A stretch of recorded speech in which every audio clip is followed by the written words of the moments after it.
Well, for those who watched the first video, here's some extended commentary on the 62 Plymouth Fury, different from before. Okay, so let's do a quick walk around here. And this is, as Mark was saying, this was the largest Plymouth in 1962 and 1963. Now, Dodge rushed a different vehicle, the 880, correct, to market? So in 1962, Plymouth and Dodge both inaugurated what is the B-body. This is the first iteration of Chrysler's long-lived and very versatile B-body shell. And this was the first iteration of it. It's a unibody, just like the full-size cars were in 1960, with the exception of the Imperial, of course, and of course the compact, the Valiant, and then later the Lancer, and then eventually the 63 Dodge Dart and Plymouth Valiant. And this was also the main sticking point for this car. It emulated the Valiant. This is clearly a car that has Valiant styling cues. And for all the people that know the Valiant, it's known for its character, but it's certainly not known for its easy-to-like styling motif. So you either love it or hate it. And you like this one because it reminded you of a Valiant. I do like the Valiant. I appreciated what Exner tried to do. I get it. I realize it's not everybody's cup of tea or everybody's type of car. It is interesting in that it has a number of styling cues and design features that were unusual and innovative for the time. And I can point out a few. Yeah, let's talk about some of those. Well, these were referred to by Exner and the design team as the plucked chickens. They had 119-inch plus wheelbase cars on the plate for 1962, bigger cars, similar styling motifs across the board, but bigger cars that would have looked better and less. There would have been less of a need to get used to it, so to speak. So for 1962, these were downsized. They were really mid-size cars. Ford introduced a mid-size car in 62, and that was the Fairlane, which was basically in the size category. And then Chevrolet followed suit in 64 with the Chevelle. So that was an example of the market segmentation. And this B-body lived its life in the 60s eventually as a mid-size car as well, because that's what it really was. Well, it's a hardtop sedan, yeah. Usually the companies call the hardtops the sports models, but it's a hardtop sedan in the sense that it's the same proportion as the post sedan. It doesn't have a lower roof. It's not a sportier execution like on the GM cars. Yeah. If you got a hardtop in the GM line, oftentimes you had a lower roof line, lower windshield glass. True for the Fords too. True for some of the Ford models as well. Not all of them, but some of them. And it's not true for the Ford models of the 1950s. If you look at the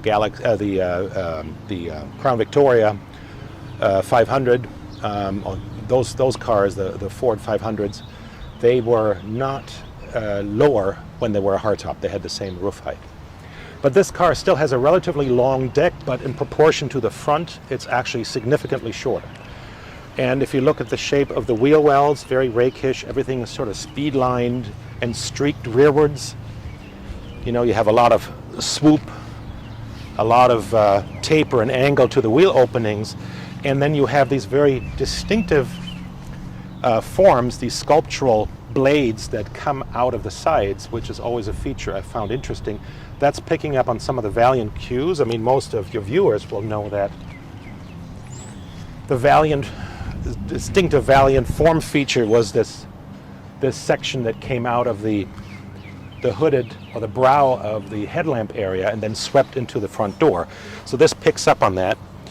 On the equivalent Dodge model, which was both the Dart and the Polara, which was interesting, the Dart being positioned lower, the Polara being the top level, was unified into the same body in 1962.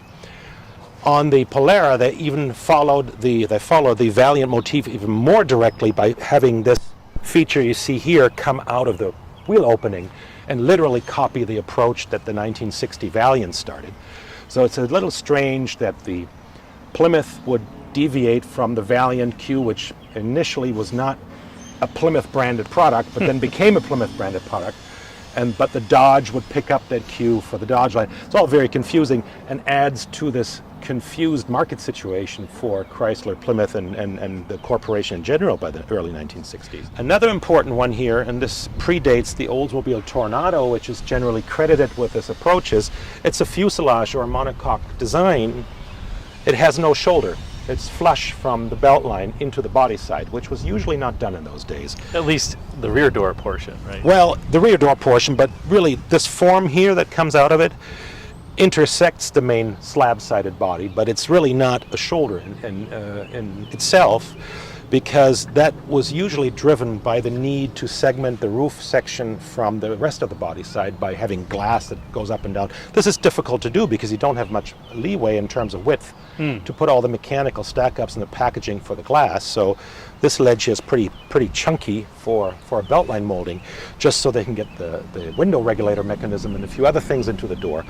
But this is one of the first, if not the first, mainstream attempt to make a fuselage body that has a so-called monocoque section going all the way in one smooth line from the roof down into the lower body side. It does kind of echo that later fuselage era Chrysler. Correct, too. because You it's the see that, same yeah. basic form approach. It's a single sweep section for the body side. And again, that has its challenges in terms of packaging the components that need to go into the door, so it's usually not done. Most cars of the era had a pretty chunky shoulder. When we did the review of the 59 models, your Pontiac and my Chevrolet some weeks ago, the doors are so thick, and you can literally rest two elbows if you needed to on the door upper, because the roof section is so much narrower than the body section. Maybe it's just me, but that flat plane for the trunk reminds me a bit of the 60 Olds a little bit.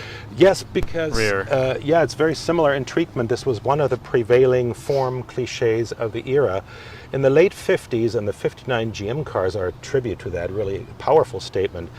In the late 50s, everything was space-age flying saucers and sort of high-speed aircraft or spacecraft. That was the cliche. So the long horizontal planes and things that looked like literally flying saucer, that was some of the aesthetic cues that were prevailing in those days. And this one has a little bit of that, just like the 60 Oldsmobile, which has an enormously wide, long, flat deck in a very futuristic way, how the tail lamps are integrated into the overall assembly. This one is interesting in that it follows somewhat the Chevrolet approach to the tail lamps, identifying the bottom, mid-range, and top model. Initially, the lower-end Savoy models had only one tail lamp bezel per side, and the dual one was reserved for the Belvedere and the Fury. Although I think the Belvedere may have even had a single one, because I'm not sure if the backup lights were standard on the Belvedere, but I've never really seen a Belvedere without them. And then on the later Sport Fury, which was introduced slightly late in the model year, you could get three tail lamps, or it got three tail lamps, but customers could opt for the third tail lamp. It was actually an optional feature. It was an accessory you could add. Really interesting. Yeah, I've seen... For the reintroduction of the Sport Fury after... Well, the Sport Fury had triple tail lamp clusters, similar to the Impala. But it was back from 59, then it went away for a little while. Yeah, the Sport Fury was a back. 1 year only in 59, and then it went away for a couple of years. 60 and 61 did not have a Sport Fury, and then it was reintroduced in 1962. And another thing that they did in 1962 on the Plymouth was they constantly reshuffled the trim. The car wasn't selling. It was completely welded to the showroom floor. They could not give these away. And the sales, which were not great from 58 through 61, the sales weren't great. And the 61 was already a bit of a clinker and was not selling very well. And it was similarly bizarre as this one, but it was still a full-size car. And now they came out with this one, which was bizarre again, and it was smaller, and it looked cheaper and like a Valiant. So that basically killed it. And you do have the ingenious cost save of the shorter armrest in the back too, right? You have the what? Ingenious cost savings of the shorter armrest. Oh, in well, the back. I don't know. That's more your swim lane. You like to talk about cost saves. Maybe it has something to do with the fact that you're a finance guy. But yes, a lot of the hardware and trim on this car, if you look at the way the door trim is done, and you compare that to a Chevy Impala with the button tufting and the rich, the carpeting. Yeah, it's pretty plain Jane. It's very plain Jane. These cars were not trimmed to appeal to people who wanted pizzazz. They were pretty plain. It is very Valiant-esque in the instrument panel, and it violates a cardinal rule of marketing, which is you never try to market from the bottom up. You market from the top down. Well, that worked really well with the '85 Buick Somerset N car, and then the Buick Riviera E car came out in '86. Similar drama and similar problem. So sometimes in the automotive marketing world, capital mistakes are made, and one of those capital mistakes, repeated, they're not just made, they're repeated. One of those capital mistakes is the attempt to market something from the bottom to the top, and that almost never works. You always let gravity do the work. You start at the top, you introduce something at the upper end of the market, and then you let gravity and osmosis take care of spreading it around, and you make cheaper versions that look like the more expensive version, and that usually sells. A Chevy Caprice was a baby Cadillac, but the Cadillac had to be established first. You didn't make a Cadillac look like a Chevy. That's called a Cimarron, and that usually fails. And that's true even with the Seville and the sheer look, then the 76 Seville, then the 77 Caprice. Exactly, that's a perfect example. The Seville introduced a new, very, very highly identifiable, successful, appealing styling motif with the Seville in the mid-1970s. And then when they later applied this form language to all the other cars, it was very successful because people said, oh, it looks like a Seville. No, a Chrysler 300, oh, it looks like a Bentley. I'm talking about the more recent one. You rob the bank. The Fusion looks like the Aston As Martin. Bill Mitchell liked to say, you rob the bank and not the corner store, right? So this car violated all of this, and Chrysler got punished accordingly. This was an absolute faux pas. You never take a Valiant, a cheap compact car, and then apply that to your a more expensive product, expecting people to take to it. Well, Mark, I'm sure it'll certainly get a reaction from people on the channel, and thanks for coming back on Rare Classic Cars. You're welcome. Until next time, thanks again and take care. Thanks for watching this video that talked a little bit more about Mark's 1962 Plymouth Fury. If you liked it, please be sure to like, comment, and subscribe, as that helps the YouTube algorithm serve it up to more viewers like you. You can email me at rareclassiccars@yahoo.com.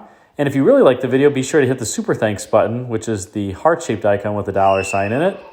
Until next time, take a look at the bottom left and right for some video thumbnails for you. Thanks again, and take care.